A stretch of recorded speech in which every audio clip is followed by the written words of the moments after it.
Nobody claps in family court. They just watch, hungry, like it's daytime theater. Courtroom 12 in downtown Chicago smelled of old paper and wet wool. Karen Doyle sat at the petitioner's table in a thrift store blazer that pinched her shoulders. She'd taken off her wedding ring before coming in. It lay in a coin envelope beside a past-due hospital bill stamped "Final Notice." The bill was for her father, not for her. Across the aisle, Calvin Mercer looked like he'd stepped out of a magazine spread. Perfect suit, calm smile, eyes already counting the win. At his shoulder, his attorney, Grant Holloway, arranged binders like trophies. Grant rose. "Your Honor, this case is simple. Mr. Mercer built Mercer Diagnostics long before this marriage. Mrs. Doyle entered that world, enjoyed its benefits, and contributed nothing measurable in return." A laugh fluttered from the back row. Karen's court-appointed attorney, Nina Shaw, tried to object, but the judge lifted a hand. "Let him finish." Grant's voice turned softer, crueler. "Mrs. Doyle has no independent assets disclosed, no family support disclosed, no professional role in the company. She has offered the court—" Silence. He paused, then cut clean. "Her silence is her admission, Your Honor." Calvin didn't laugh. He leaned toward Grant and murmured, loud enough for Nina to hear, "She's got nothing." Karen kept her hands folded, her nails pressed half-moons into her palms. Grant listed the condo, the lake house, the accounts Karen supposedly never earned. Calvin sighed at the right moments, like a man burdened by her failure. On the wall, the court recorder's red light blinked.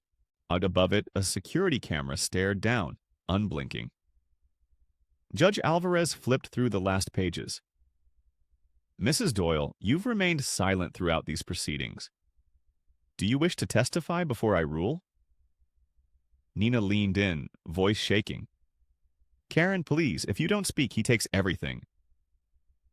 Karen's eyes lifted, not to Nina but to Calvin, then to the judge. "Yes, Your Honor," she said. "I do." Grant's eyebrows rose, amused. Karen stood without touching Nina's notes. "Before you finalize the ruling," she said, "has the court verified Mr. Mercer's full disclosure, specifically the identities behind his guarantors and any affiliated trusts?" Grant snapped, "Objection! Phishing!" But Calvin's smile twitched once. The courthouse camera above the back doors suddenly pivoted, as if someone had just logged in to watch. Karen Doyle was 46, a charge nurse on the cardiac step-down unit at St. Bridget Medical Center. Most mornings she started before dawn, not because she loved the hours, but because overtime kept her father's oxygen covered after Medicare stopped paying for the extra supplies. She parked in the employee lot, ate a banana in her car, and walked in with her hair pinned tight and her scrubs still warm from the dryer. At the desk, she greeted the night nurse by name, checked the med cart, and fixed a kinked IV line before anyone asked. When a new aide panicked over a blood pressure drop, Karen took the cuff, repeated the reading, and called the resident with the calm voice patients trusted. Her coworkers said she never sat down. The truth was she did once at lunch to write 3 checks. Rent, Dad's pharmacy, and the minimum on a hospital bill she didn't owe but couldn't ignore. Then she folded the stubs into a little envelope she kept in her locker, the same envelope that would sit on a courtroom table hours later. Calvin hated that envelope. He hated anything that proved she was responsible. "You make things look poor," he'd said, closing her hand around the pen like he was closing a door. He controlled the accounts, the credit cards, the family budget, and he always smiled when he did it, like discipline was love. After shift change, Karen drove to Pine Ridge Rehab to see her father. She shaved him with a disposable razor, read him the sports page, and pretended not to notice the way his hands shook when he reached for her. Before leaving, she slipped the night nurse $20 for coffee because the woman stayed late to check on him. On the way out, her phone chimed. A bank alert. Payment declined. Then another. Health insurance terminated effective today. Karen pulled over, heart thudding. Calvin had promised last night. No surprises. She stared at the courthouse calendar reminder on her screen, then at the third notification that slid in quietly. A message from an unknown number. Do not speak until he commits to the lie. The cameras are already watching. Her fingers went numb on the wheel, yet a thin thread of help tugged back today. Karen realized someone besides Calvin knew exactly what was about to happen in courtroom 12. Karen had tried to leave once, the night Calvin threw her father's pill organizer into the sink and said, "Yem, if you can't manage your own house, you don't get to manage mine." She packed a duffel, grabbed her nursing badge, and made it to the door. Then her phone rang. Pine Ridge Rehab. The night nurse's voice was apologetic. Medicare wouldn't approve another week unless the secondary insurance stayed active.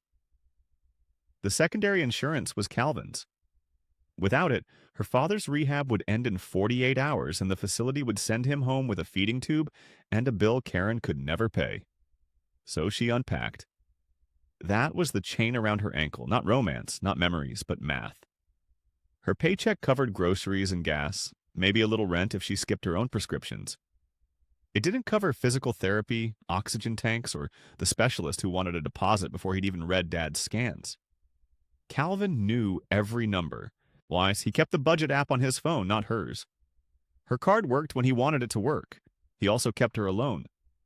When Karen's church friend Marlene invited her to coffee, Calvin showed up at St. Bridget's with flowers and a smile and asked Karen's supervisor, loudly, how a nurse with compassion could miss so many family events. After that, her schedule mysteriously changed. Weekend shifts, double nights. No time for friends, no energy to explain. The worst part was the promise she'd made to her mother. Before the stroke, before the ventilator, her mother had squeezed Karen's hand and whispered, "Take care of him." Karen had said yes like a vow. Calvin learned that vow and used it like leverage. In the weeks before court, he started tightening the trap, and he transferred the joint savings to a business reserve. He removed her as an emergency contact on his insurance portal. He told her, calmly, that if she contested anything in court, his attorneys would subpoena her hospital records, just to see if you're as perfect at work as you pretend. Karen knew what that meant. An investigation, a suspension, shame. On the morning of the hearing, she found a manila envelope on the kitchen counter, already opened, already read. Inside was a letter from St. Bridget's HR, dated yesterday. It wasn't a warning, it was a drafted termination notice, waiting for Calvin's signature of approval on the last page. By 10:30, the hallway outside courtroom 12 felt like the lobby of a hotel that only served bad news. Polished marble, brass rails, the hush of money. The deputy clerk called names from a printed docket while cameras from local stations waited for a reaction shot. Reporters weren't allowed inside with tripods, so they leaned on the wall with phones, recording anyway, whispering about Mercer Diagnostics and its upcoming IPO. Karen stood near a water fountain that tasted like pennies. Nina Shaw adjusted Karen's collar as if she could button up humiliation.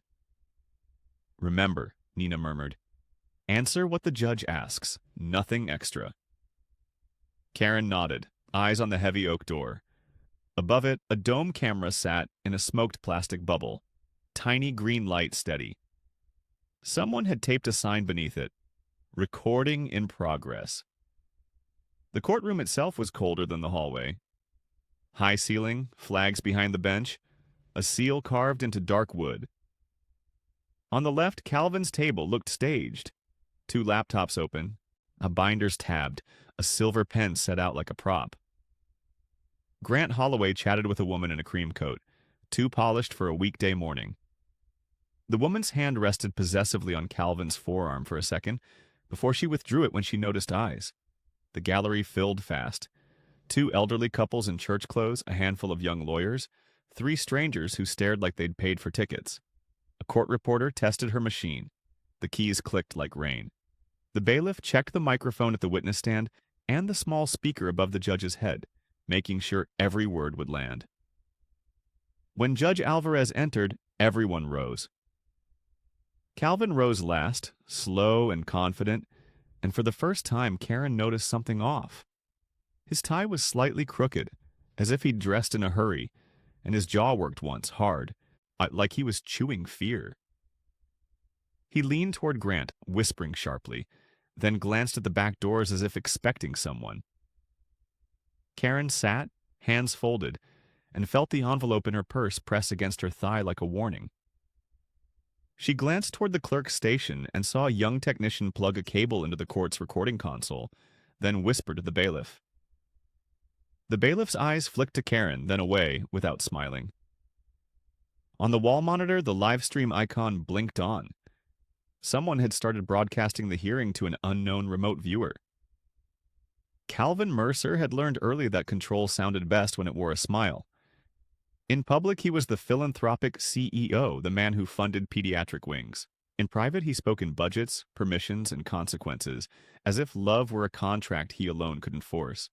Now that morning, he arrived at the courthouse 40 minutes early, not to be respectful, but to set the room. He greeted the bailiff, slipped the clerk a joke about busy season, and angled his chair so the gallery would see his profile. When Karen walked in, he didn't look at her face. He looked at her purse, the place she hid the envelope of bills, then leaned close and whispered, "Keep it simple, and I'll keep your father covered." Karen's spine went rigid. Calvin's thumb tapped the edge of his phone, showing her a screenshot. Pine Ridge Rehab. Account balance, $0. Another swipe. St. Bridget Insurance Portal. Dependent removed. He slid the screen away like a magician palming a card. "You speak out of turn," he added, "and I'm not responsible for what happens next." Grant Holloway opened his laptop and turned it so Calvin could see, and a draft statement for the press sat on the screen. Mercer endures painful divorce, seeks fair resolution. Calvin nodded once. The IPO roadshow started in 3 weeks. Any hint of scandal could spook investors, but a humble, betrayed husband narrative could help. Sympathy sold, stability sold, and Calvin intended to sell both. The woman in the cream coat arrived with a perfume trail and a practiced grin. Tessa Larkin, his head of communications, and lately his reward for winning. She squeezed his shoulder and murmured, "We get the soundbite, then we move on." Her eyes flicked to Karen like she was an outdated liability. When the judge entered, Calvin lowered his gaze at the perfect angle, the same angle he used at charity funerals. He let Grant do the stabbing while he played wounded, but inside, Calvin was already planning the finisher. Offer Karen a generous exit if she signed today, then leak that she'd refused it. Make her look greedy, make her look unstable, make the court, the cameras, and the market agree. He leaned toward Grant, voice low. "After her question," Calvin said, "we end her." Grant's hand slid to a sealed stipulation packet, ready to be shoved across the table before the judge could even blink. Tessa Larkin didn't sit with the spectators. She claimed a seat behind Calvin, where the microphone could catch her breath. She was 40, Mercer Diagnostics communications chief, and the woman who practiced smiles like weapons at charity banquets nightly, too. Karen felt Tessa's eyes the moment she entered, as if being measured, priced, and found inconvenient for the future today. During recess, Tessa drifted toward the reporters and murmured that Calvin had been patient with a wife spiraling lately alone. One blogger raised a phone and Tessa tilted her head, gifting a quote without ever looking at Karen directly once. At the counsel table, she slid Grant a slim folder labeled HR, then traced the cover like she owned it. Calvin's jaw unclenched when he saw it, and Karen's stomach dropped because the paper matched her kitchen envelope exactly, too. Tessa leaned close to him anyway, whispering, "We'll paint this as incompetence, not cruelty, and the court will swallow it." Karen heard only fragments, but the tone was enough. Tessa enjoyed the fall before it even happened for fun today. When Judge Alvarez returned, Tessa set her phone face down, yet the screen flashed with an outgoing email icon briefly, while Karen caught the subject line reflected in the polished table edge. Incident report. St. Brigid Doyle. Case submitted to court right now. Nina stiffened beside her because court rumors moved faster than truth, and judges hated workplace misconduct on paper alone here. Grant stood smiling and asked permission to enter supplemental evidence regarding Karen's professional credibility and stability for the record today. Karen's throat tightened, but she stayed still, remembering the anonymous text, "Let him commit to the lie fully in public." Tessa finally looked at her, and that look said, "You can't fight me without money, and you know it now." Judge Alvarez hesitated, eyes narrowing toward the HR folder, then nodded once, granting Grant his opening immediately before ruling anything. Nina's hand trembled over her pen, and Karen felt the room tilt, as if the floor chose Calvin's side first. Calvin leaned back, satisfied, while Tessa's smile stayed small and controlled, the smile of a person cashing in early again. But at the back doors, a deputy whispered into his radio, and the dome camera above them rotated a degree. Tessa's folder was handed to the clerk, and the court monitor flickered, showing a login name Karen recognized from Calvin's bank.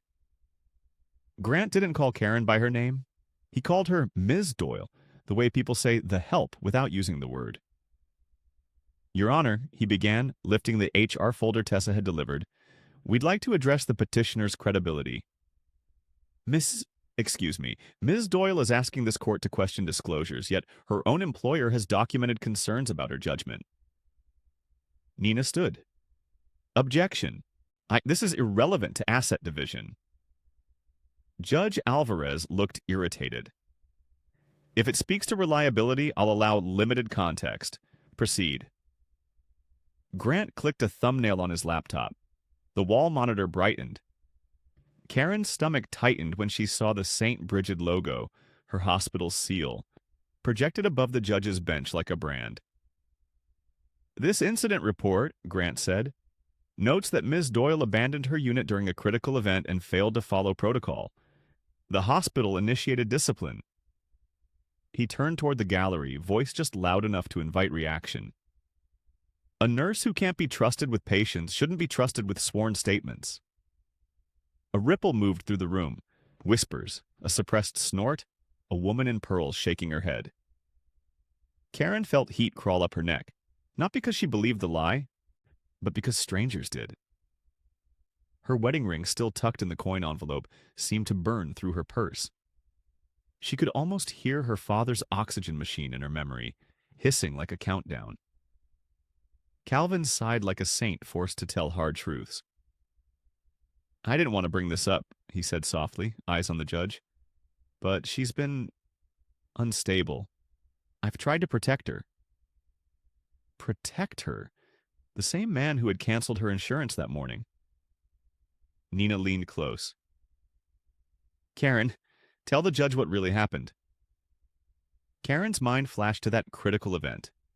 A patient crashing, the code blue, her sprinting to fetch the attending because the resident froze. She'd saved a life. Calvin had turned it into abandonment. Karen swallowed. "Your Honor," Grant cut in smoothly, "and we have witnesses from the unit prepared to testify, if needed." Karen's lips parted, then closed. The anonymous text echoed, "Do not speak until he commits to the lie." As the judge reviewed the report, Grant and Tessa whispered near the clerk's station. Karen caught two phrases, sharp as glass: pharmacy audit and missing vials. Tessa murmured, "Once the audit finds what we planted, she won't have a license to come back to." During the short pause while Judge Alvarez reviewed the HR packet, Nina asked the clerk for an electronic copy for the record. The clerk hesitated, then slid a paper printout across instead, stapled, fresh ink warm.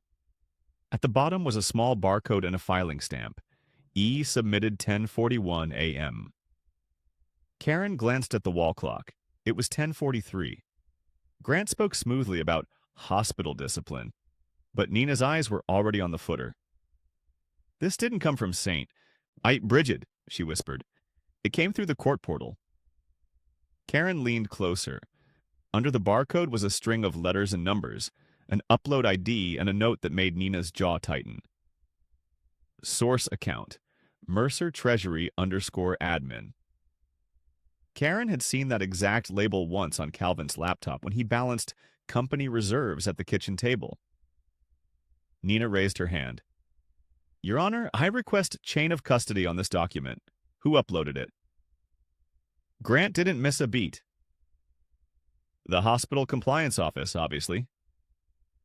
Then produce the original, Nina said, voice sharper, with signature, routing, and timestamp.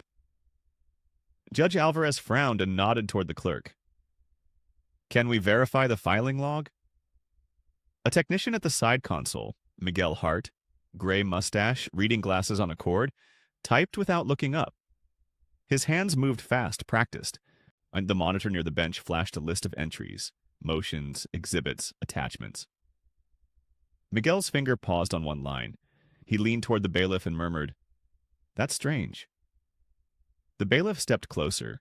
Miguel clicked again, opening the metadata window. Karen couldn't see everything, but she saw enough. Uploaded from external network. IP address, remote session active. Viewer, Vanguard_East.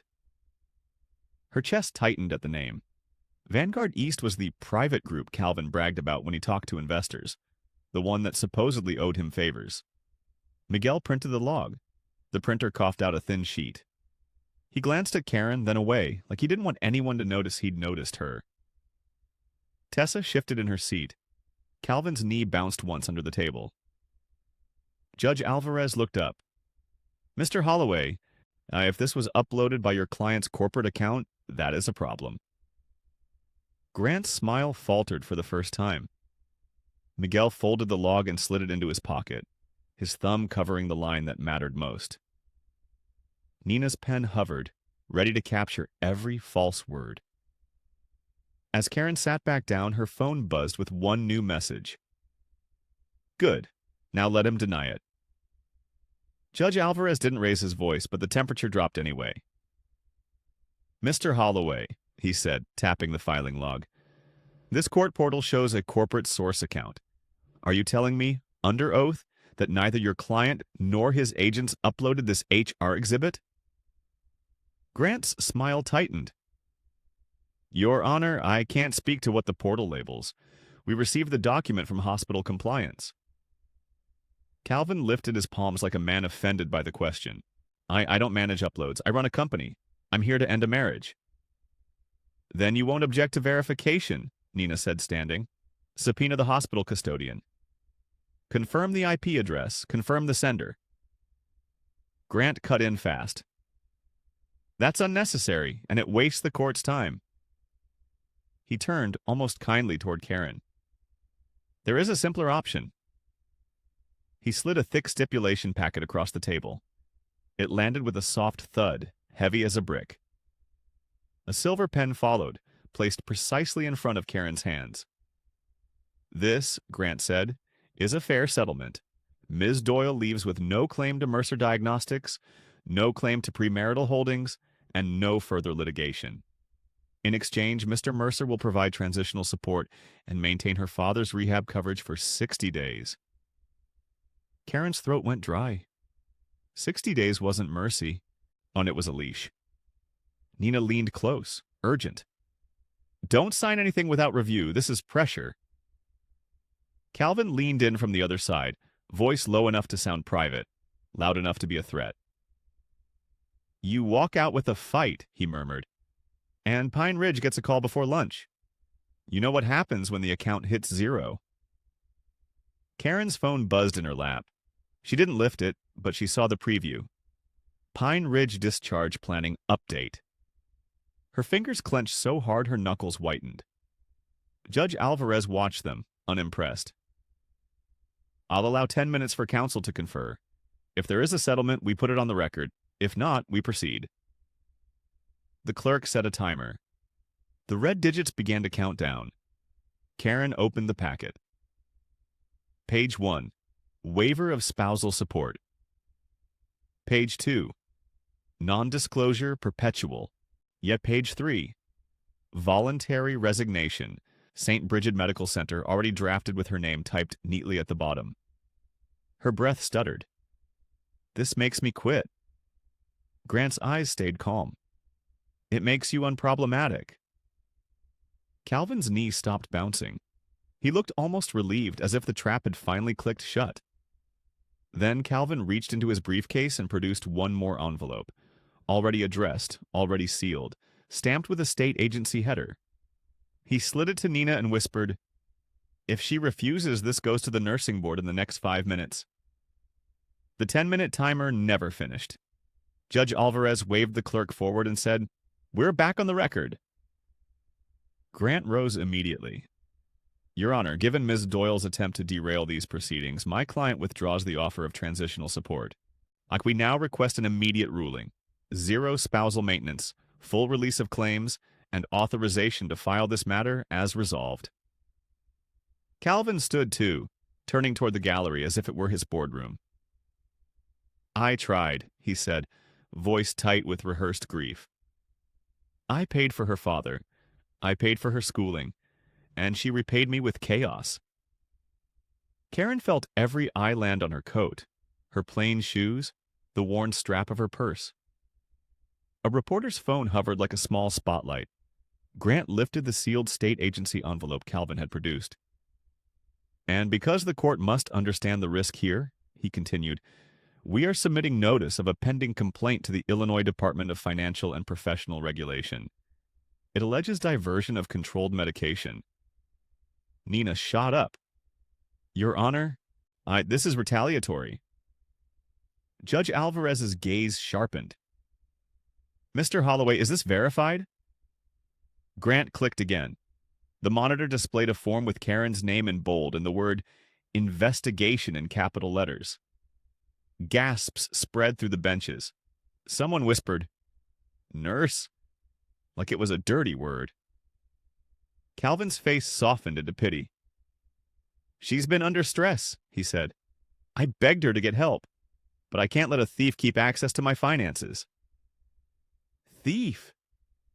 The word struck harder than any motion. Karen imagined her father hearing it, imagined him believing it, imagined Pine Ridge calling her next to say they'd seen the news. Judge Alvarez's pen hovered over the final order.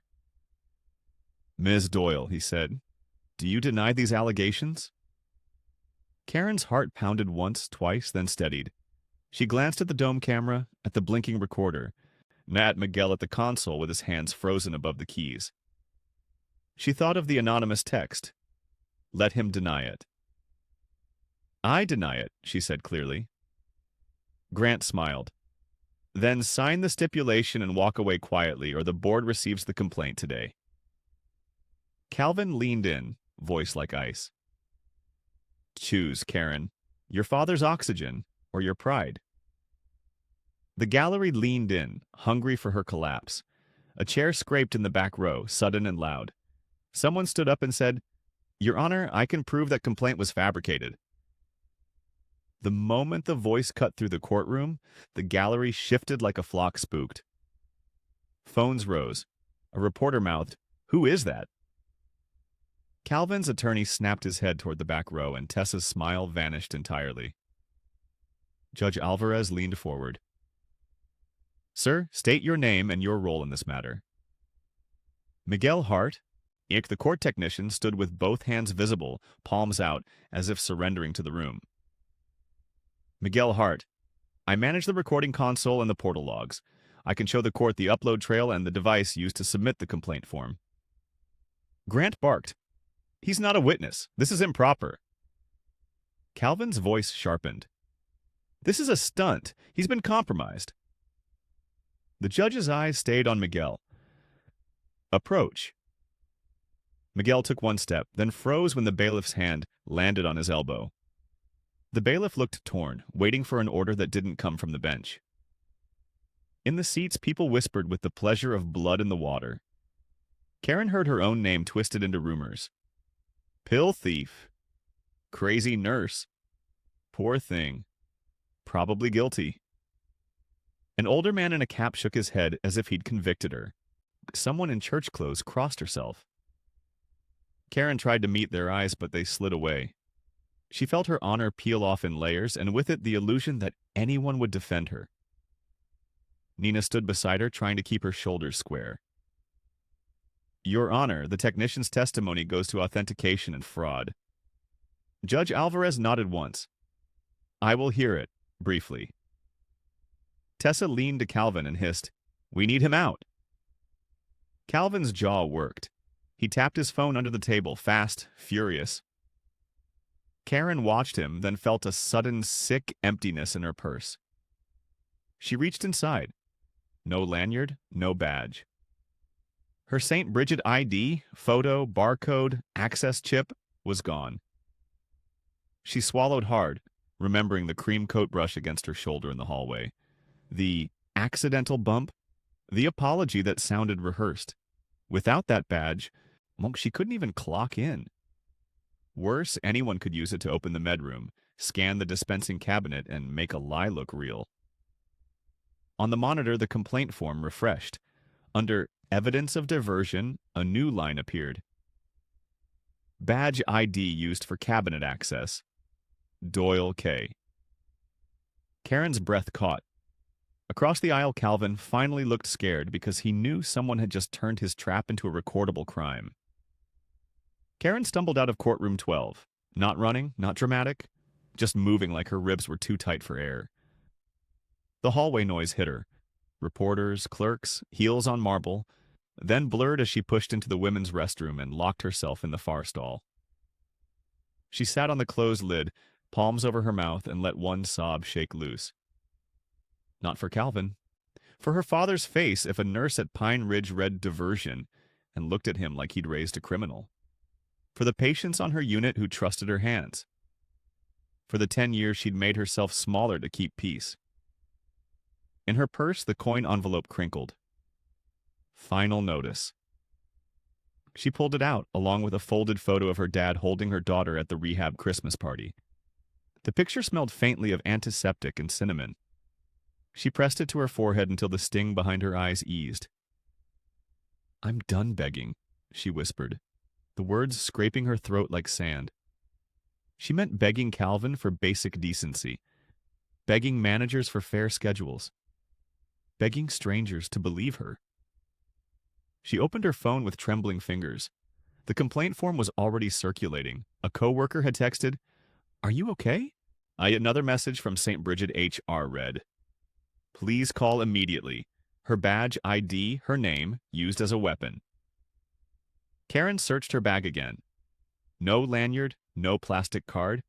Whoever took it had planned it, and planning meant there would be footprints. A hallway camera, a swipe log, a timestamp. Evidence existed. It always did. People just didn't look until it was too late. She splashed cold water on her face, dabbed under her eyes with toilet paper, and stared at her reflection. The woman in the mirror looked tired, but her gaze had hardened into something new, a refusal to be erased. A knock came at the stall door. Miss Doyle? A female deputy called softly. Your attorney needs you, and there's an urgent call on the courthouse line. Karen's stomach dropped. From who? The deputy hesitated. He wouldn't give a name. He only said, tell Karen the badge wasn't the first thing they stole. Karen opened the stall, heart pounding, and followed the deputy toward the hallway phone, each step louder than the last. When she lifted the receiver, a calm voice said, I have the video, and it shows Tessa taking your badge. By the time Karen reached the courthouse steps, snow had started again, thin needles riding the wind. Reporters rushed forward, phones up, asking about the investigation, but Karen kept her eyes down and walked until the questions faded into traffic. Her first call was Pine Ridge. The social worker sounded practiced, almost relieved. Mrs. Doyle, we received notice your secondary coverage is inactive. We have to begin discharge planning today. I'm working on it, Karen said, voice shaking. I'm sorry, the woman replied. Your father's oxygen supplier won't deliver without an active policy. If you take him home, you'll need your own equipment. Karen drove to St. Bridget next, thinking she could fix this with a supervisor who knew her. At the security desk, the guard scanned her face, then checked a screen and stepped back. Ma'am, HR flagged your badge. You can't enter. My badge was stolen, Karen insisted. Check the cameras. The guard's sympathy vanished into procedure. Two administrators appeared, flanked by hospital security. One held a folder, the other held a box. "Paid administrative leave," the older one said. "Effective immediately. You're not to contact staff or access patient areas." Karen stared at the box. Inside were her stethoscope, her family photo, and the cheap pen her daughter had glittered with stickers. Yet her hands went numb as if the building itself had rejected her. When she returned to her apartment, the hallway smelled of fried onions and someone else's normal life. Her key didn't turn. A new deadbolt gleamed. Taped to the door was a notice. Change of access authorized by co-tenant. Calvin's signature sat at the bottom like a verdict. She sat on the stairwell and called Nina. The call went to voicemail. She called her church friend Marlene. It rang once, then stopped. She called her father's nurse. The line was busy. One by one, her world went quiet. Not because people were cruel, but because fear spread faster than facts. Karen opened her banking app. Her checking account showed $14.62. A new alert flashed. Joint account restricted. Pending review. Another message. Rent payment reversed. And the landlord's portal showed an eviction hearing set for tomorrow. She pressed her forehead to the cold wall and whispered, "Please, God, just not Dad." A message popped up from the unknown number. "Meet me at St. Jude's parking lot in 20 minutes. I have the footage and the access logs." Karen drove to Pine Ridge with the courthouse taste still in her mouth. The receptionist's smile disappeared when she saw Karen's name on the screen. "Your father's oxygen supplier called," she said. "They won't deliver tonight at all." In room 214, her father tried to sit up. "Care?" he rasped, and she forced a smile, smoothing the blanket like it could hide panic. A nurse she didn't recognize stood by the charting station, watching Karen the way nurses watch relatives who might explode. The social worker, Ms. DeWitt, closed the door. "Yeah, we received a notice of investigation tied to your license," she said quietly. "Administration is concerned about liability." "It's false," Karen said. "Someone stole my badge." Ms. DeWitt nodded, sympathetic but firm. "I believe you. But my belief doesn't pay for a private oxygen tank. If coverage isn't reinstated by 5 p.m., we start discharge." Karen's phone buzzed. A text from St. Bridget HR. "You are placed on immediate leave pending review. Do not enter premises." Her vision tunneled. A second alert followed. Rent payment reversed. A third, joint account restricted. She stepped into the hall and called Calvin. Straight to voicemail, she called again. This time he answered, sounding cheerful as if he were at lunch. "Calvin," she said, "they're sending Dad home." "You made choices," he replied. "Sign what my lawyer gave you. Us and your problem disappears." "You stole my badge." A pause, then a soft laugh. "Prove it." Karen hung up before her voice broke. She slid down onto the plastic chair outside the nurse's station, fists pressed to her eyes. For a moment she let the fear wash over her. No job, no home, no oxygen, no one believing her. Then she remembered the calm voice on the courthouse phone. Video, logs, proof. She stood, wiped her face, and opened the envelope of bills in her purse. Behind the final notice was another paper she hadn't seen before, folded small. It was a printout of a portal log, time-stamped, with Calvin's corporate account listed as the uploader. A hand touched her shoulder. An older man in a maintenance jacket, badge reading St. Jude Security, leaned close. "Ma'am," he whispered, "I was at the courthouse earlier, and I saw the woman in the cream coat lift your lanyard." He slid a flash drive into Karen's palm and said, "And I know where the camera angle is clean." St. Jude's parking lot behind the chapel was empty. Karen parked under a light and waited until a gray sedan stopped 2 spaces away. The older man from Pine Ridge approached first. "Roy Medina," he said. "Security for St. Jude's. I was at the courthouse earlier." He nodded at the flash drive in her hand. That isn't luck, that's proof. A second man stepped out of the sedan, tall, careful, carrying a slim laptop bag and a paper file with a red tab. White hair at his temples, eyes that didn't miss anything. Karen Doyle? He asked. Yes. I'm Daniel Price, he said, shaking her hand. Compliance director here. Before that, I investigated healthcare fraud for the government. He glanced around the lot, then back to her. Roy told me what happened. I pulled what I could before people started deleting. Karen's voice cracked. They're accusing me of diverting meds. They stole my badge. Daniel opened the file and slid out 3 sheets. Courthouse portal log, he said, tapping a line. The HR exhibit was uploaded from an external network under a corporate source account tied to Mercer Diagnostics Treasury admin. He flipped to the next page. Medication cabinet access report from St. Bridget. Your badge was used at 1:12 p.m. I was still in court, Karen whispered. Exactly. Daniel looked her in the eye. That's an alibi with a timestamp. Karen's hands began to shake. Pine Ridge is discharging my dad today. Oxygen won't be delivered. We buy time, Daniel said. He wrote a number on the back of his card. My sister runs billing there. She'll flag discharge as contested and force a 48-hour review. That gives us room to move. Roy shifted, keeping watch. Show her the video. Daniel set his laptop on the hood of Karen's car and clicked play. The courthouse hallway appeared. Karen turned toward Nina. Behind her, Tessa Larkin brushed past, fingers quick, lifting the lanyard cleanly, then slipping it into her coat pocket without breaking stride. Karen stared until her vision blurred. Why would you help me? Daniel closed the laptop. Because Mercer's people think a working woman won't fight back. He lowered his voice. And because the remote viewer on the courtroom livestream wasn't random, it was Vanguard East. He slid the red tab file into Karen's hands.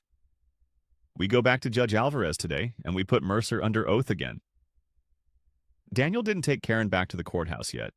First, he took her to St. Jude's compliance office, a quiet suite that smelled like coffee and copier toner. Roy stood outside the door like a sentry while Daniel locked the blinds. He laid the evidence on the desk in the order a judge would understand. Time, place, action, motive. Exhibit A, he said, plugging in the flash drive. The video played in crisp hallway light. Tessa's hand slipped behind Karen's shoulder, lifted the lanyard, and disappeared. The timestamp matched the moment Karen had been speaking with Nina. Daniel paused the frame on Tessa's face. Clear ID, no doubt. Exhibit B. He opened the portal log Miguel had printed and photographed. The upload line glowed on Daniel's screen. Mercer Treasury _admin. External network, remote session active. That's not a hospital account, he said. It's Mercer. Exhibit C. A medication cabinet access report from St. Bridget, pulled through a contact Daniel trusted in IT. Karen's badge number appeared beside a narcotics drawer at 1:12 p.m. You were in courtroom 12, Daniel said. The courthouse recorder proves it. Your alibi is built in. Karen gripped the chair arms. Hope felt dangerous, like stepping onto ice. Still, she nodded. She watched Daniel label each file, print duplicates, and seal them in an evidence bag with Roy's signature. Every step made Calvin's lie harder to wiggle out of, and her hands stopped shaking finally. Daniel wasn't done, and he opened an email header trace. Tessa to Grant, sent at 10:39 a.m. Subject line, incident report. Doyle. This was staged before the judge even asked you a question, he said. Premeditated. Roy whistled softly. So we take it to the court? And to the nursing board, Daniel said. We file an emergency motion and we notify St. Bridget that their system was used in a fraud scheme. They'll have to preserve footage, swipe logs, and dispensing records. Karen swallowed. Will they believe me? Daniel met her eyes. They will when a credible witness confirms chain of custody. He tapped his red tab file. I can testify, Miguel can testify, and I have one more call out. He picked up his phone and dialed, voice calm. I need the remote viewer identity confirmed, the one labeled Vanguard East. He listened, and then his expression tightened with satisfaction. Good, Daniel said quietly, because the final piece is a signed ownership link and it leads straight to Calvin. Daniel spread the papers like a map, and Karen watched him connect every date and stamp.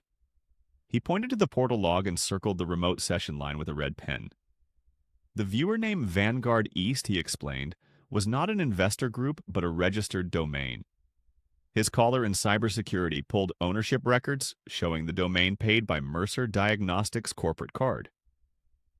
That card, Daniel added, was assigned to Calvin as chief executive and signed for by him. So when the courtroom livestream lit up, Calvin was watching and he could not deny access. Daniel opened a second file, a signed affidavit from Miguel, confirming the upload metadata was preserved.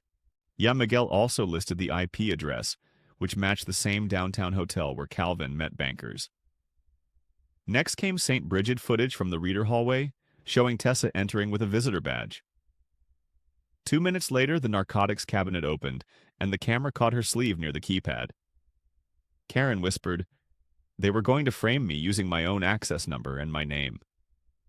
Daniel nodded once and slid over another printout, an email header trace from Grant to Tessa. The timestamp was before court started, proving the story was drafted, then fitted to the moment. He turned to Karen gently and said, "You kept asking why no one believed you." "Because Calvin controlled the narrative," she replied, "and fear made everyone move out of his way." Daniel tapped the evidence bag. "Now we control the narrative. Because truth has receipts," he said. He explained the plan: file an emergency motion, demand preservation orders, and request contempt for fraud.